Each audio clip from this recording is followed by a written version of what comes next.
ngisuke ngasibona isidingo sokuthi kusinye isikhathi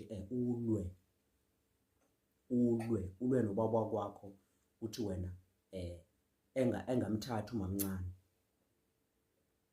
Uyabo, wazi kahle ukuthi ubaba kwakho uya-afforda ukuthi-ke ethathe umamncane.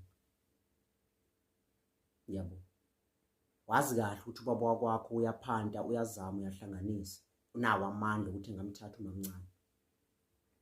Bese wena-ke uzolwa-ke ulwe ngayo yonke indlela, uyabona, uzulahlekelwe lokho onakho okungekho, ngento engekho futhi, uyabo. Ngoba wazi kahle wena kwamhlophe ukuthi-ke mawuzalwe esithenjini, mawazi kahle ukuthi wena uzalwe esithenjini, lento lena kusisikhathi igcine ibe yinsila.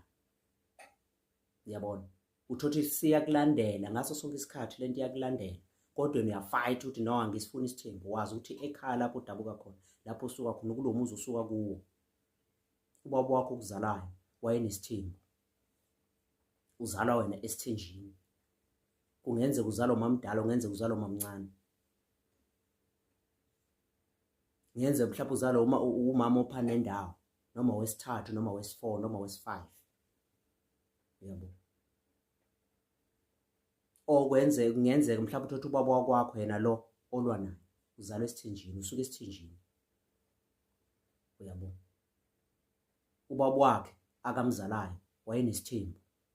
Usuyolwa-ke manje wena ulwe ngale ndlela esimanga, ulwe moshakale yonke into, kugijinyiswa nezinkantolo, kuyamele kudivorce khona la, kanti insila yasekhaya iyakulandela, iyakunukela.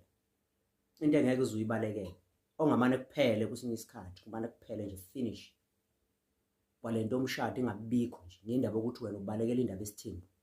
Kumele usamukele isimo, and futhi ubheke ukuthi ubaba kwakho lolu thanda akunika lona akeze ukushintsha na, lento akwenzela yona ayizukunqamuka na, ngoba ungaze ulahlekelwe lokho onakho ngenxa yokuthi wena uyamfayitha ukuthi lento ingenzeki. Wazi kamhlophe ukuthi ubaba wakho usukaphi, wamthola kanjani, ahlangana kanjani, isimo sakhe sikanjani.